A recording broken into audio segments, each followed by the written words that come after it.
Students, आज हम 7th chapter के एमसीक्यूज़ करेंगे। प्रारंभिक बाल्यावस्था देखभाल एवं शिक्षा।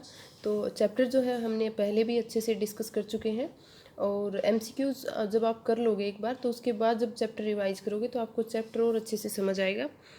तो फर्स्ट क्वेश्चन, किस उम्र में बच्चा अज्ञात लोगों से डरता है? At what age baby shows fear of unknown people. तो ये हमने चैप्टर में भी डिस्कस किया था कि बच्चा किसी एक अवस्था में आके स्ट्रेंजर एंजाइटी शो करता है, यानी किसी अनजान व्यक्ति को देख के रोने लग जाता है। तो ये किस उम्र में होता है? 8 से 12 महीने की उम्र में जो है बच्चा स्ट्रेंजर एंजाइटी शो करता है, यानी अपरिचित लोगों को देख के रोने लग जाता है, एक इनसिक्योरिटी जो है वो फील करता है।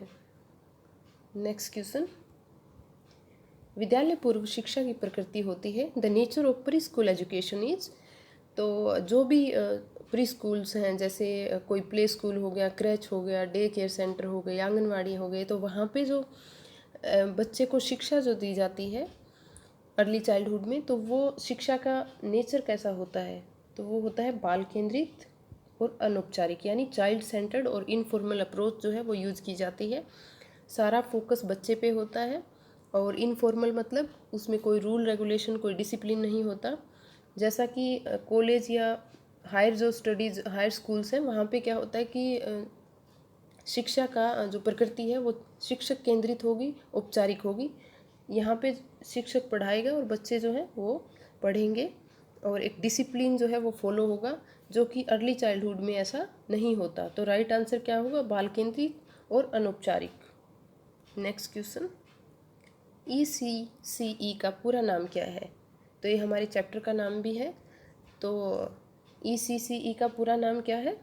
Early childhood care and education, यानी प्रारंभिक बाल्यावस्था देखभाल एवं शिक्षा। नेक्स्ट क्वेश्चन, ECCE के मूल उद्देश्य क्या है? यानी प्रारंभिक बाल्यावस्था देखभाल एवं शिक्षा के जो मूल उद्देश्य हैं वो क्या है? What are the basic objective of ECCE? तो इसमें क्या होता है कि इसमें जो उद्देश्य है वो बच्चे का समग्र विकास करना, जिससे बच्चा अपनी क्षमता का एहसास करने में सक्षम हो जाता है। दूसरा, बच्चे को स्कूल के लिए तैयार करना। तीसरा, महिला और बच्चे के लिए सहायता सेवा प्रदान करना, यानी जो भी वर्किंग मदर है उसको सपोर्ट मिल जाता है, वो अपने बच्चे को क्रैच या डे केयर सेंटर में छोड़ देते हैं और बच्चे का जो है वो विकास हो जाता है। तो यहाँ पे राइट आंसर क्या होगा? ऑप्शन नंबर डी, उपयुक्त सभी।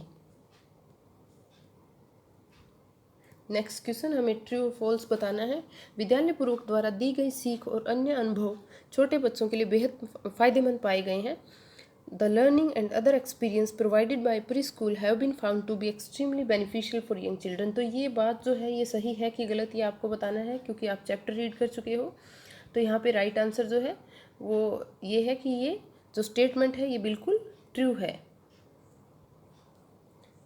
विद्यालय पूर्व जो अनुभव जो होता है बच्चों के लिए बहुत ज़्यादा ये फ़ायदेमंद होता है, क्योंकि बच्चा इसके लिए एक कॉन्फिडेंस आ जाता है प्री स्कूल में जाके बच्चे में, और बच्चा जो है वो स्कूल में जाने के लिए प्रिपेयर हो जाता है।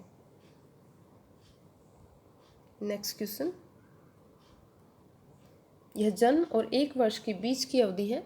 कुछ विशेषज्ञ इसे 2 वर्ष तक चिन्हित करते हैं।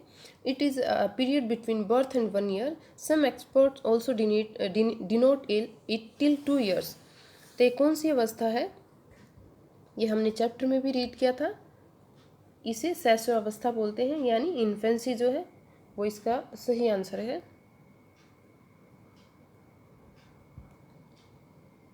प्रारंभिक बाल्यावस्था जीवन का चरण है। Early childhood is the phase of life from. तो ये चैप्टर में स्टार्टिंग में ही आपने रीड किया होगा। तो यहाँ पे राइट आंसर हमारा क्या होगा? प्रारंभिक बाल्यावस्था जो है वो जन्म से लेकर 8 वर्ष तक की अवस्था है। नेक्स्ट क्वेश्चन, यह एक संस्थागत व्यवस्था को दिया गया नाम है जो विशेष रूप से घर की देख रेख के अभाव में शिशुओं और छोटे बच्चों की देखभाल के लिए बनाया गया है। It is the name given to an institutional setting that is particularly design for the care of infants and young children in the absence of home care. तो यहाँ पे राइट आंसर क्या होगा? क्रैच, शिशु देखभाल केंद्र किसे बोलते हैं? जो कि घर की देखरेख के अभाव में शिशुओं को और छोटे बच्चों की देखभाल के लिए बनाए जाते हैं। डे केयर सेंटर भी वो हो सकते हैं। आंगनवाड़ी हो सकती है। नेक्स्ट क्वेश्चन, प्रारंभिक बाल्यावस्था देखभाल और शिक्षा से संबंधित सेवाएं कौन कौन सी है?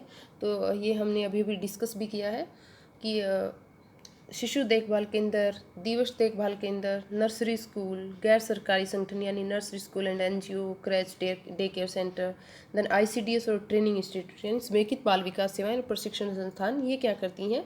ये प्रारंभिक बाल्यावस्था देखभाल और शिक्षा से संबंधित सेवाएं हैं जहाँ पे बच्चे को जो है प्रारंभिक शिक्षा के लिए भेज सकते हैं। तो यहाँ पे राइट आंसर क्या होगा? उपयुक्त सभी, ऑल ऑफ द अबव।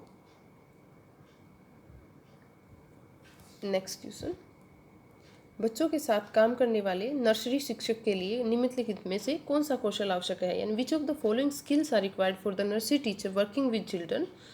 तो एक टीचर जो बच्चे के साथ जो काम करता है उसमें कौन कौन सी स्किल्स होनी चाहिए?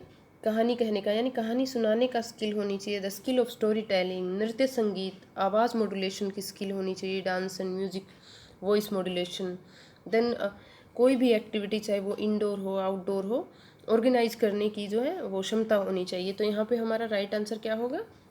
उपयुक्त सभी, ऑल ऑफ द अबव। तो इसके अलावा भी टीचर में जो है बच्चे के साथ कनेक्ट होने की, बच्चे के साथ जो है एक क्या कैपेबिलिटी है, क्या बच्चे में कैपेसिटी है वो पहचान करने की क्षमता होनी चाहिए, और एक इंटरेस्ट होना चाहिए बच्चे की हर क्वेरी को आंसर करने का। तो ये सारी चीज़ें जो है वो एक टीचर में होनी चाहिए। तो हमारे क्वेश्चंस जो है वो कंप्लीट हो गए और आपको अच्छे से लर्न करने हैं। इससे आपको चैप्टर जो है बहुत अच्छे से समझ आएगा। Thank you for watching the video.